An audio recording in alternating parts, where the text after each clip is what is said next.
no livro de Samuel, 2 Samuel, capítulo 9. 2 Samuel, capítulo 9. Enquanto você procura, eu oro ao Senhor. Soberano Deus, eterno Pai. Nesse momento, ó Deus, confirmando a oração a qual feita pelo teu servo, quero me colocar diante da presença do Senhor, ó Pai, pois eu creio que nesta hora o Senhor tem algo a falar aos nossos corações.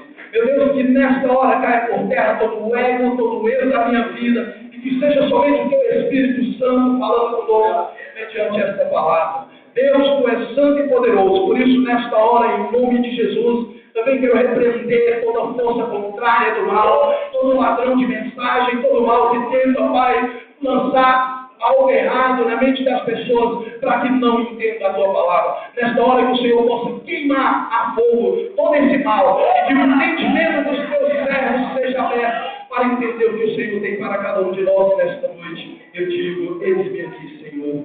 Amém. Diz assim a palavra do Senhor. E disse Davi: ainda há alguém que ficasse da casa de Saul, para que lhe faça bem por amor de Jonatas? E havia um servo na casa de Saul, cujo nome era Ziba. E o chamaram que viesse a Davi. E disse-lhe o rei: és tu Ziba? E ele disse: servo teu. E disse o rei: não há ainda algum da casa de Saul para que use com ele de beneficência de Deus? Então disse Ziba ao rei: ainda há um filho de Jonatas, aleijado de ambos os pés. E disse-lhe o rei: onde está? E disse Ziba ao rei: eis que está em casa de Maquir, filho de Amiel, em Lodebar. Amém. Somente até aqui, irmãos.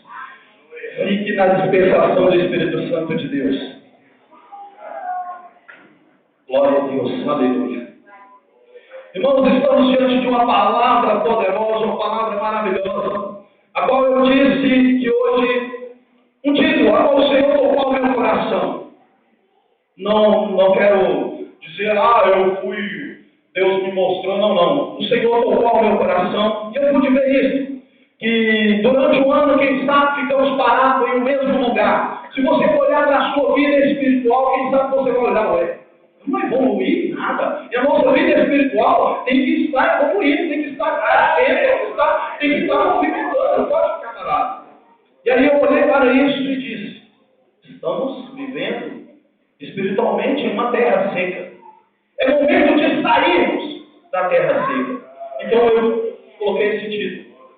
E ao final nós vamos estar fazendo uma oração poderosa. E a partir desse dia, a partir dessa oração, a sua vida espiritual, se você crer, nunca mais será a mesma.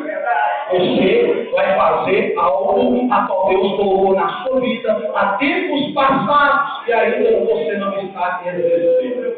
Amém? Então, irmãos, Deus me deu esta palavra. Estamos diante de uma palavra a qual o rei está conversando com alguém. E esse rei, um rei a qual estava vindo de grandes vitórias, pois ele teve vitória diante de mais ou menos 9 reis. E diante de todas essas vitórias, veio com essas vitórias também uma grande prosperidade para o seu reino. Estamos falando do rei Davi, homem temente a Deus, homem com o coração voltado para Deus. E aí então, como ele tinha um coração ligado no Senhor, ele começa a olhar ao seu redor. Espera aí, tudo isso que o Senhor está trazendo para mim, eu tenho que abençoar alguém. E aí então ele lembra de quem? Ele lembra de Jonatas, alguém que ele fez uma aliança. Jonatas, filho do rei Saul. Saul queria o quê? Queria matar Davi de todas as formas. Mas Jonatas não. Jonatas protegia Davi. E foi feita uma aliança entre os dois. E essa aliança foi uma aliança que permaneceu mesmo depois que Jonatas tinha morrido. Eu quero dizer a você que uma aliança, ela não se quebra. Esta aliança que o Senhor fez contigo, que você fez com o Senhor, esta aliança, ela não pode quebrar. Você entendendo isso, essa aliança não vai se após dia, você não vai deixar que essa aliança se quebre. Porque você vai estar lembrando, dia após dia, eu tenho uma aliança com o Senhor. Eu tenho uma aliança com o Senhor. Eu quero renovar cada dia a minha aliança com o Senhor. Lembrando que o símbolo de um casamento é uma aliança. Porque aquela aliança agora é colocada no dedo. Se você for olhar a aliança, ela é toda, se você olhar, toda igual. Não tem emenda, não tem fim. Então foi feita para não ter fim. Foi feita para não acabar. Essa aliança sua com Deus, essa aliança tem que permanecer. Então essa aliança feita com Jonatas fez com que nesse momento que Davi estava prosperando, estava com um reino cheio de ouro, cheio de prata, cheio de vitórias, ele começou a pensar: ei, espera aí. Por mais que Saul me perseguia, diz a palavra que Davi amou a Saul também. Tanto que ele teve como matar Saul, que lhe perseguia, e ele não matou, ele não feriu, por temor também a Deus. E quando ele lembra, ele é mesmo Jonatas. Agora aquela aliança maravilhosa não foi quebrada. Espera aí. Ele então chama os seus servos e começa a conversar. Mas aí, como eles tinham assumido o reino que era de Saul, havia ali pessoas que eram servos de Saul, mas agora servia a Davi. Com grande carinho, aquele povo estava ali servindo a Davi. E aí Davi pega e faz uma pergunta no meio dos servos: há alguém da casa de Saul a qual eu possa fazer algo da parte de Deus, ajudar, a qual eu possa fazer algo por esta pessoa? E aí então chama os servos de Saul, vai ali e chama Ziba. Ziba, que é os servos de Davi, vai e chama Ziba, que era servo de Saul. Esse sim conhecia todos de Saul, a descendência, e conhecia todos que estavam ali, que eram servos de Davi. Aí então ele disse: há sim alguém. E esse alguém é aleijado de ambos os pés, não pode andar. E está vivendo onde? Na casa de Maqui, em Lodebar. Agora nós vamos entender de quem estamos falando. Mefibosete. Esse homem, quando ainda criança, aos 5 anos de idade, aquela senhora a qual cuidava dele, fugindo de soldados, ela começa a correr. E quando ela começa a correr, ela cai no alpendre da casa e cai por cima dele. Ele dobra os 2 pés se quebram e atrofeiam-se. Aqueles pés ficam tortos. E aquela criança cresce sem poder andar. Aquela mulher consegue fugir, consegue salvar a vida dele, mas ele fica aleijado.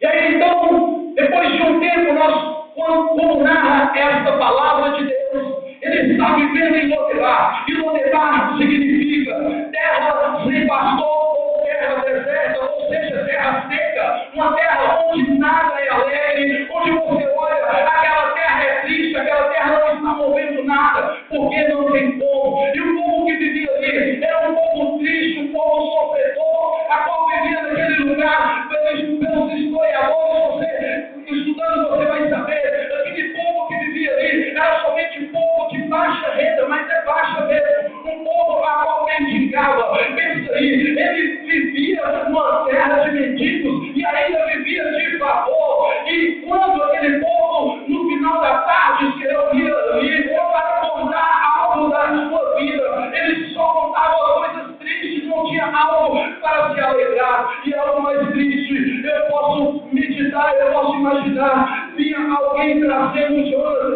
vinha alguém trazendo Mefibosete, porque ele não podia andar, traziam ele e colocavam no meio da roda, e quando eles começam ali a conversar, eu posso imaginar ele dizendo: ei, eu sou alguém, eu sou um príncipe, eu sou um príncipe, eu sou herdeiro do rei. E muitos olhavam para ele e começavam a criticar: se você é príncipe, se você é herdeiro do rei, eu sou filho do rei. Quem sabe muitos criticavam, muitos zombavam, mas espera aí, na mente dele ele tinha algo, ele pensava, eu olhava para si, os pés atrofiados. Então ele lembrava de quando ele caiu